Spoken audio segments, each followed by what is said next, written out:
নমস্কার বন্ধুরা, আজকে আবার আপনাদের কাছে আমি এসেছি। সামনে যে কৌশিকী অমাবস্যা, সেই কৌশিকী অমাবস্যা সম্পর্কিত বিষয় তুলে ধরার উদ্দেশ্যে। আগামী যে কৌশিকী অমাবস্যা, সেই কৌশিকী অমাবস্যা নামের কি তাৎপর্য, বা এই কৌশিকী অমাবস্যায় কি করলে এই অমাবস্যা আমাদের জন্য ফলদায়ক, সে বিষয়ে আলোকপাত করার উদ্দেশ্যে আপনাদের কাছে আমার আজকে আসা। প্রথমে যেটা দেখতে হবে যে কৌশিকী অমাবস্যা নামের কি তাৎপর্য। আমাদের মার্কেন্ডেয় পুরাণ অন্তর্গত যে আমাদের ধর্মগ্রন্থ, সেটা হচ্ছে শ্রী শ্রী চণ্ডী। সেই শ্রী শ্রী চণ্ডীতে আমরা শুম্ভ এবং নিশুম্ভ নামক অসুরের বধের একটা অধ্যায় আমরা পাই। সেই পুরাণে আমরা দেখতে পাই যে শুম্ভ এবং নিশুম্ভ দুই ভ্রাতা, যারা প্রজাপতি ব্রহ্মার কাছে বর পান যে কোনো যোনি সম্ভূত বা কোনো যোনি সম্ভূতা পুরুষ বা নারী তাদেরকে বধ করতে পারবে না।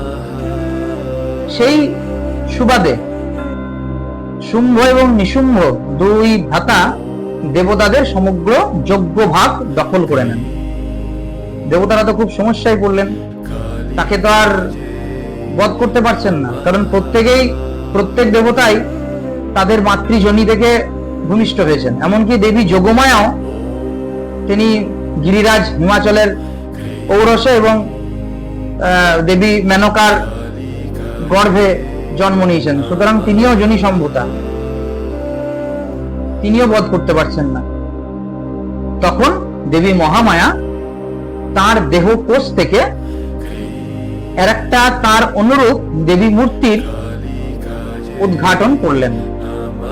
সে দেহ কোষ থেকে সেই দেবী মূর্তির উদ্ঘাটন হওয়ায় সেই দেবীর নাম হলো দেবী কৌশিকী। এবং এই দেবী কৌশিকী এই অমাবস্যা তিথিতে এই শুম্ভাসুরকে বধ করেন।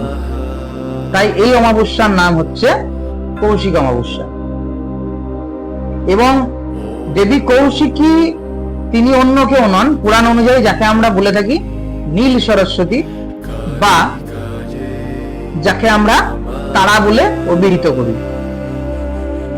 এবং বলা আছে যে যদি এই অমাবস্যায় কোনো সাধক মাতৃ আরাধনা করেন, এই মহা অমাবস্যার নিশীতে সেই সাধক এক ঋণাত্মক থেকে ধনাত্মক শক্তিকে লাভ করতে সচেষ্ট হন। এবং পুরাণ অনুসারে এই রাত্রিকে তারা রাত্রিও বলা হয়ে থাকে। এবং কথিত আছে কালী, তারা, ষোড়শী, ভুবনেশ্বরী, ভৈরবী, ছিন্নমস্তা, ধূমাবতী, মাতঙ্গী এবং কমলা, এই দশ মহাবিদ্যা এই রাত্রির দিন আমাদের এই মর্তে আবির্ভূতা হন। সুতরাং এই অমাবস্যা বিশেষ তাৎপর্যবাহী অমাবস্যা। এবং কথিত আছে কিংবদন্তি অনুসারে যে মাতৃ সাধক বামদেব এবং মহামুনি বশিষ্ঠ এই অমাবস্যা তিথিতে দেবী তারার সান্নিধ্য লাভ করেছিলেন। সুতরাং এই অমাবস্যা বিশেষ তাৎপর্যবাহী। এই অমাবস্যায় আমি আপনাদের দুটো কাজ দিচ্ছি, আপনারা করে দেখুন, নিজের দায়িত্বে করুন, আশা করি সেটা আপনাদের পক্ষে ফলদায়ক হবে।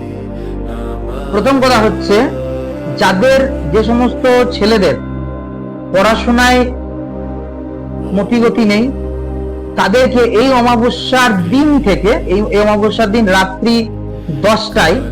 রাত্রি 10টার পর ওম রিং শ্রিং ওম ফট নীল সরস্বতীয়ে নমঃ, ওম রিং শ্রিং ওম ফট নীল সরস্বতীয়ে নমঃ, এই মন্ত্রটি 108 বার করে জপ করান। সেদিন থেকে স্টার্ট করুন, এটা রোজ কন্টিনিউ করুন।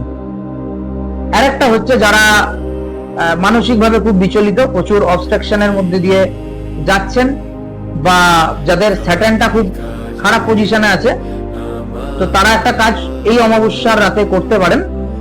একটা রেড কালারের ক্যান্ডেল, আপনার যেটা বাড়িতে যেখানে আপনি পুজো পাঠ করেন বা যেটা আপনার ঈশ্বরের জায়গা ঠাকুরঘর, সেখানে গিয়ে একটা রেড কালারের ক্যান্ডেলকে প্রজ্বলন করুন।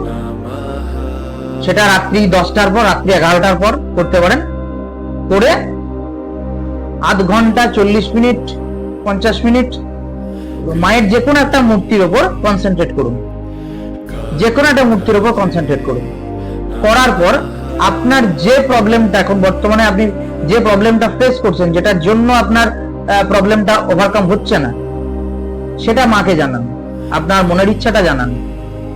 আশা করি সেটা আপনার পক্ষে ফলদায়ক হবে। তো এটা ছিল আজকের আলোচ্য বিষয়। আজকের এই আলোচনা আপনাদের কেমন লাগলো অবশ্যই আমাকে কমেন্ট বক্সে জানাবেন। এই কৌশিকী অমাবস্যা আপনাদের জন্য সৌভাগ্য প্রদানকারী অমাবস্যা হোক এবং মা আপনাদের প্রত্যেকের মঙ্গল করুন, এই আমি শুভকামনা রাখি। জয় মা। নমস্কার।